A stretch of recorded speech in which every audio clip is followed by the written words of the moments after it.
Good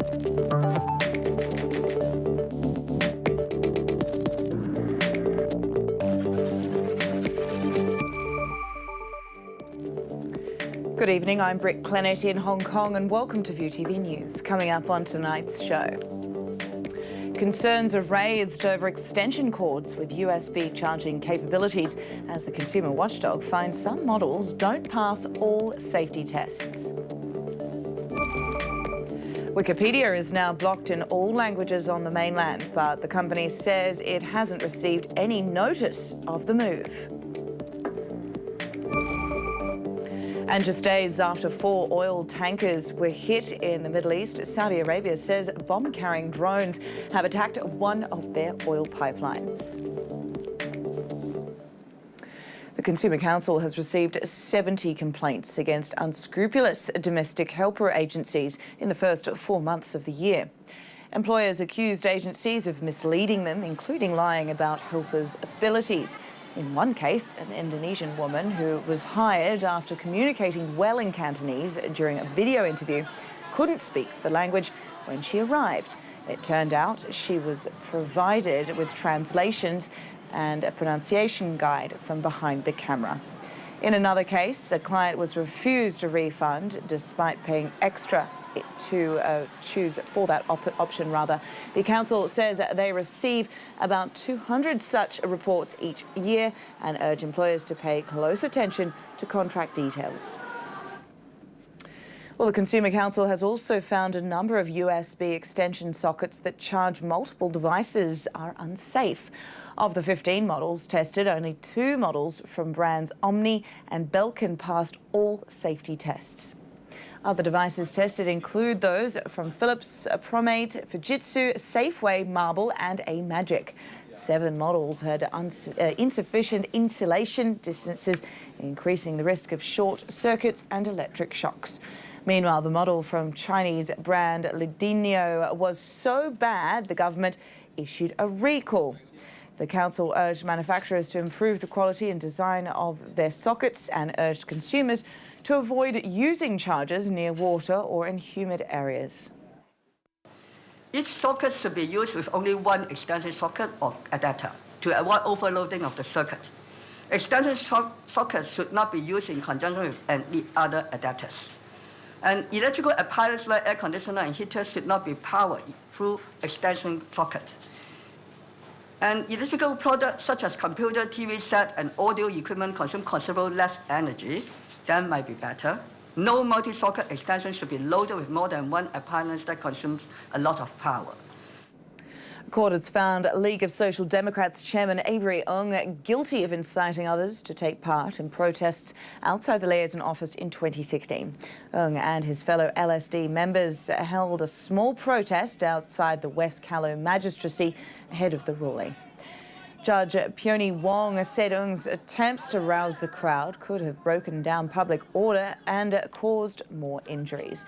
Wong said Ng ignored police warnings and called for protesters to scale barriers outside the office. The 2016 protest began after Beijing interpreted the Basic Law for a 5th time, leading to pro-democracy lawmakers disqualified for improperly taking their oaths as they were sworn into LegCo. The city's welfare chief met with protesters from a concerned group asking for better social security policies today.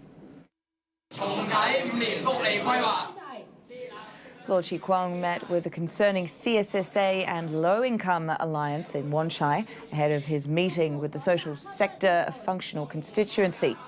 They asked him to lower the number of hours that need to be worked in order to be eligible for the Working Family Allowance to help low-income workers and people on 0-hour contracts. Or to the latest on the controversial extradition law amendment bill. Both the pro-democracy and pro-Beijing camp have agreed to a meeting tomorrow to break the stalemate in LegCo. The establishment will be represented by Martin Liao, Gary Chan, Alice Mack and Tommy Chung. Head of the meeting, pro-establishment convener Martin Liao said he wouldn't recognise another Bills committee headed by James To.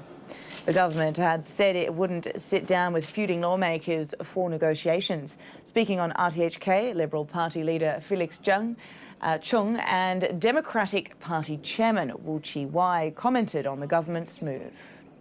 The government says they're willing to listen, and if they're asked questions during the bill's committee meeting, they'd be happy to answer them, so long as they're appropriate. So they've softened their stance.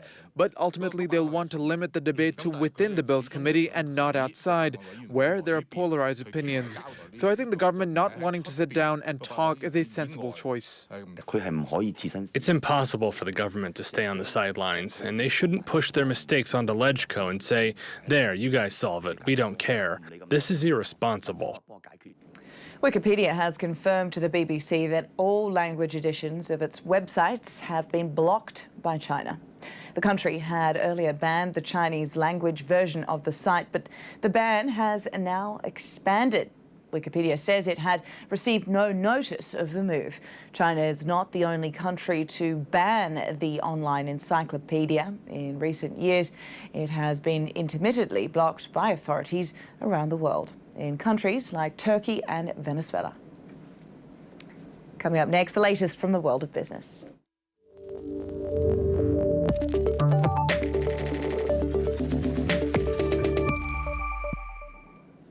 Well, Asian markets appear to have been boosted by comments made by Donald Trump on the ongoing US-China trade talks. In a series of tweets overnight, the US president gave markets some hope that a deal between the economic titans will eventually be struck with his Chinese counterpart, Xi Jinping. That's despite a clear escalation in tensions. On Monday, China hit back with levies on $60 billion worth of US goods in retaliation for Washington's decision last Friday to raise tariffs on $200 billion of Chinese imports. Meanwhile, new data out of the mainland today paints a grim picture of the economy and is likely to add pressure on Beijing to roll out further stimulus measures. China reported surprisingly a weaker growth in industrial output for April, slowing more than expected to 5.4% from a year earlier. Meanwhile, retail sales expanded 7.2% last month, well off the 8.4% tipped by economists, and a big drop from March. Well, Trump's positive comments gave Greater China markets a lift today. The Shanghai Composite Index rose 1.9% to close at 2,938.68 points. Consumer and healthcare stocks led the charge. Local stocks saw a more moderate rebound. The Hang Seng Index was up 0.52% to 28,268.71 points. The top gainer on the Hang Seng was WH Group, which ended the day more than 5% higher. Well, Trump is expected to sign an executive order this week that would pave the way for a ban on doing business with China's Huawei. According to Reuters sources, the order would bar US companies from using telecommunications equipment made by firms that pose a national security risk. Ed Giles reports. US President Donald Trump is getting set to sign an executive order that could pave the way for a ban on US companies doing business with Chinese tech giant Huawei. That's according to 3 Reuters sources, US officials who say that Trump is expected to sign an executive order this week, stopping US firms from using telecoms gear from companies that pose a national security risk. The sources said the order won't name specific companies, but that it has been under consideration for more than a year. The executive order would invoke the International Emergency Economic Powers Act, giving the president authority to regulate commerce as a response to a national emergency. And it would direct the Commerce Department to draw up a plan for enforcement along with other agencies. Beijing responded sharply on Wednesday. China's foreign ministry saying the US has been using national security as a pretext to smear Chinese companies. If it happens, the telecoms ban would come at a touchy time for US-China relations, as tariff tensions spike once again in a battle over what US officials call China's unfair trade practices. We're having a little squabble with China. The Trump administration believes gear made by Huawei could be used to spy for Beijing. The US has also been pushing its allies not to use Huawei's gear in 5G networks, calling it, quote, untrustworthy. But Washington's never publicly revealed any evidence for the claims. And Huawei, now the world's third biggest smartphone maker, has consistently denied the allegations. Oil prices spiked this week after Saudi Arabia reported that a pipeline had been hit by bomb-carrying drones. This just days after 4 tankers anchored off the coast of the UAE were also attacked, raising concerns of conflict in the region. Julian Southwaite has more. Fresh attacks Tuesday on oil supplies in the Middle East. Just days after these tankers were hit at anchor off the UAE, Saudi Arabia says a pipeline and pumping station near Riyadh have been struck by armed drones. Earlier Tuesday, a Houthi-run TV station said the Yemeni group had carried out drone attacks on Saudi assets. It wasn't clear if that was a claim of responsibility for the tanker or pipeline incidents. Reuters oil correspondent Dmitry Zhdanikov is following the story from London. There haven't been any convincing statement from either side to blame anyone. For instance, I mean, people have suggested it could be Iran, but there've been no statement from either the Saudi or American side, and Iran has actually denied having anything to do with the attacks and said it's very worrisome. On Tuesday, one Iranian lawmaker called the tanker attacks, quote, Israeli mischief. US officials said such statements were an attempt to muddy the waters. Washington's ambassador to Saudi Arabia called for, quote, reasonable responses short of war once the culprits are identified. Some fear the tanker attacks could prove the flashpoint for conflict. Oil held steady after those attacks, but then jumped following the news of the pipeline bombing. International benchmark Brent crude rose as much as 1.4% Tuesday. Any conflict in the region would be likely to see prices jump even more sharply. Around a fifth of the world's oil passes through these waters, making any threat to tankers a global concern. Time for a break now, but do stay with us. Up next, the US state of Alabama criminalizes abortion, including cases of rape or incest. More on that shortly.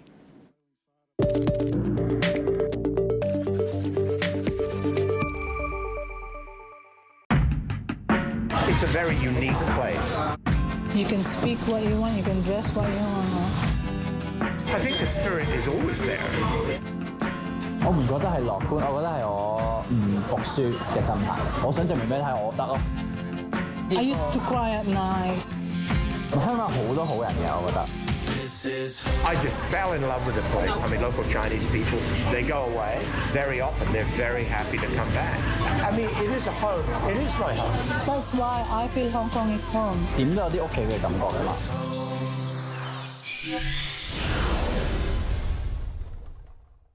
So teenagers deserve something super duper fun. Queen threw a slipper at me again. I'm all out of wolf skin. Where be a wolf? The sides of history that nobody teaches you in school. Is that all? Experience growing up in the force of nature. We're taking it all the way to 74 miles an hour. Evolutionary and revolutionary. Let's do an experiment. The most educational teen television that you can get. Tonight at 8, only on View TV 6. A mix of celebrity guests, edgy musical acts, games and sketches. Have you ever farted well? All the time. The most sought party in the world. Hosted by one of the most lovable Englishmen in TV. The Late Late Show with James Corden. A talk show that guarantees to entertain you. Friday night at 10:30 on View TV 6. Have a blast. Some say flying is safer than driving a car. But for some, boarding a plane can be a leap of faith. When something goes wrong during a flight, The engine's on fire! it can be catastrophic. Mayday, mayday, mayday. Investigate the stories behind horrific crashes. Unravel the secrets of air traffic organizations. Solve the air crash mysteries. Mayday. Saturday night at 8 on View TV 6. From being a traveler to becoming a settler. Immigrant families putting down roots in Hong Kong. What does the city mean to them? Do they identify themselves as Hong Kongers? Where is my motherland? Saturday at 6:30 on View TV 6. They are adorable, they are curious, and they are a little bit crazy. You like avocado, huh? Capturing every mischievous moment of the little ones. Bringing you the funniest and sassiest kids' videos from all around the world. The most hilarious, ridiculous, and timeless bits of growing up. Kids do the craziest things. Sunday night at 7:30 on View TV 6.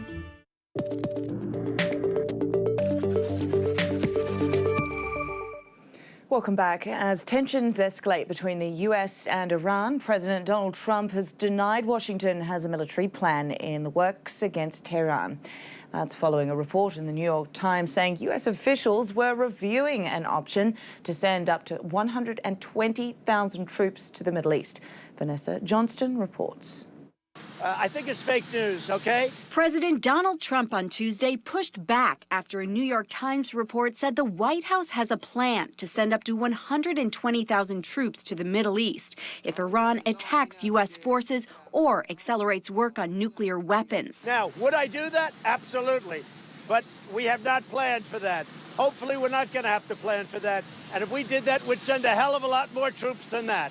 The Times, citing administration officials, said the plan was presented by Acting Defense Secretary Patrick Shanahan at a meeting last Thursday, and that Trump's hawkish national security advisor John Bolton was among those behind the ramped-up strategy. A military face-off with Iran would mark a significant shift for Trump, a harsh critic of the war in Iraq, who campaigned on keeping the U.S. out of foreign conflicts.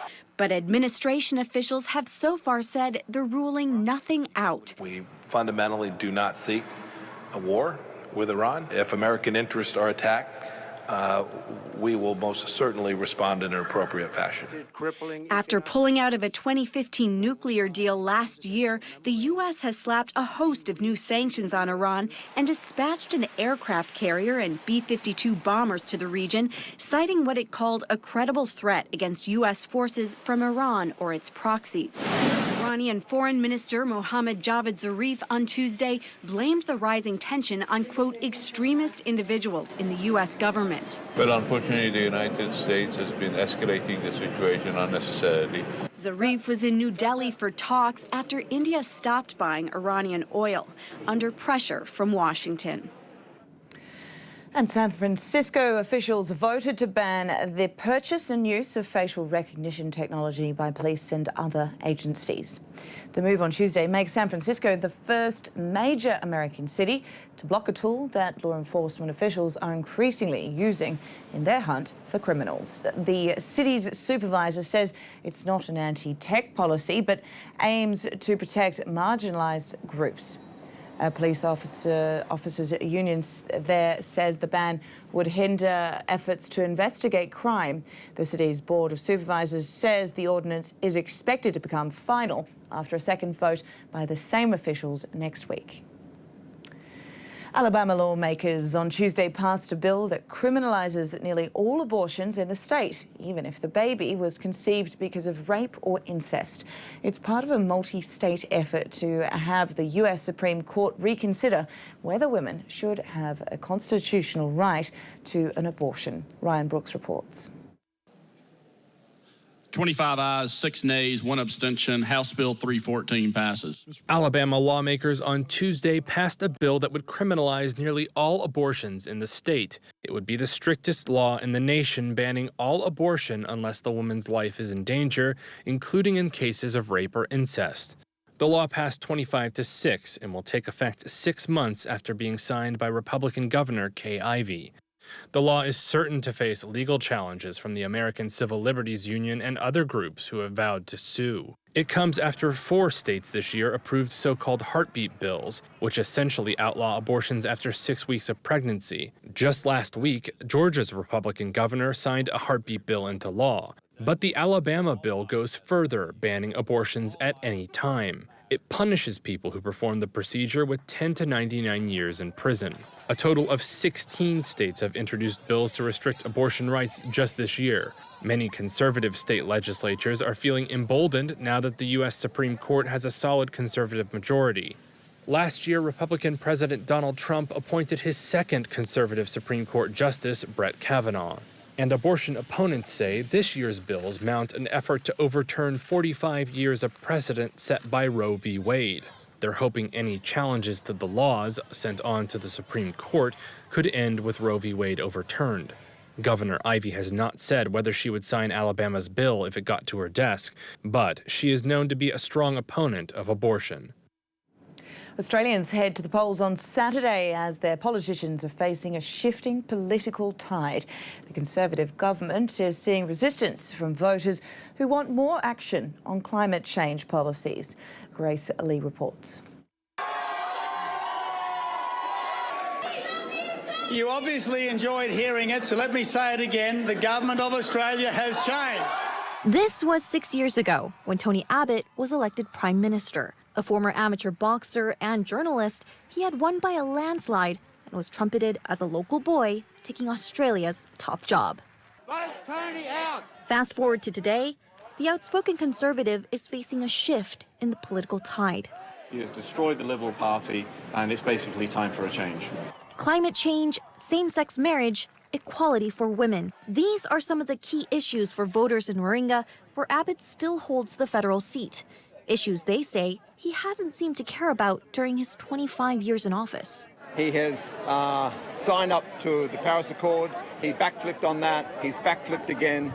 And we can't leave something so important in his hands. So many of them are prepared to vote against him in the federal election this week. It's a window into a bigger shift across Australia. Beyond Warringah, there's been a movement building against the government's hard right edge, where coal is championed, climate change is questioned, and refugee detention policies are applauded. Up against Abbott is Zali Steggall. She's an independent and a bronze medalist for alpine skiing at the 1998 Winter Olympics. And look, at the end of the day, I'm giving the electorate a choice, and they can choose to stay with the same thing they've had for 25 years, or you can go into a new era and have a new voice. She's campaigned for more renewable energy use and same-sex marriage. In contrast, Tony Abbott has called for Australia to abandon its climate change pledges, including the Paris Accord, which the country signed up for during his term in office. Australians will head to the polls on Saturday, May 18th. In Sudan, at least 4 people died and dozens were injured during protests in the capital, Khartoum. According to state TV, 1 policeman and 3 protesters were killed Monday, but it's unclear who triggered the violence. The ruling military council blamed saboteurs who say groups are working hard to abort progress in negotiations. But protesters say counter-revolutionaries linked to the former regime of President Omar al-Bashir incited Monday's violence. Meanwhile, the military council and the opposition announced they had struck a partial deal, saying the transition period to a civilian administration would last 3 years. Time now for sports.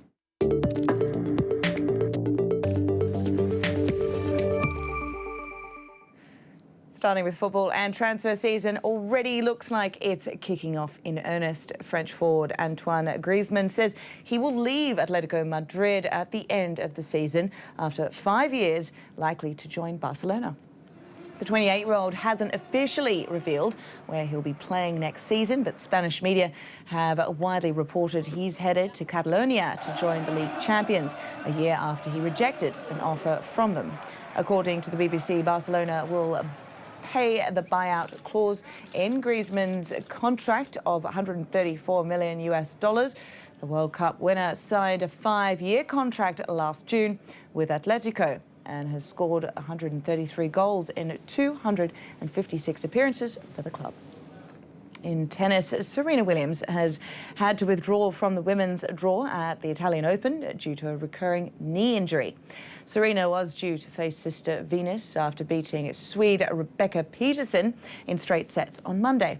But the injury means her participation at the French Open is in doubt. Meanwhile, world number 5 Alexander Zverev has stunned 7-5 by home favourite Matteo Berrettini. 2017 champion and last year's runner-up Zverev has not got past the quarterfinals at any tournament since March. Formula One's governing body has announced that the Dutch Grand Prix will return to the calendar in 2020 after a 35-year absence. The race will come back to the historic Zandvoort circuit for at least 3 seasons. It's the second deal negotiated by Liberty Media since taking over the sport in 2017. In addition to the Vietnam Grand Prix, they're hoping to benefit from rising interest in Red Bull's Dutch driver Max Verstappen.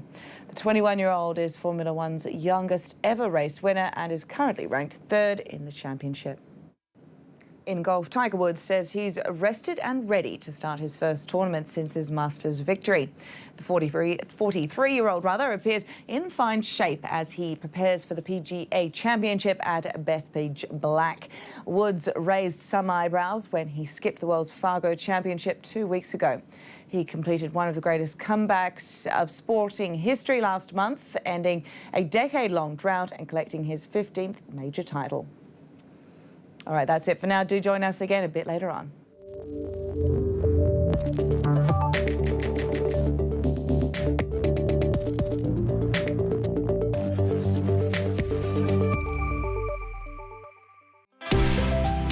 Coming up next, My Little Pony Friendship is Magic Season 7.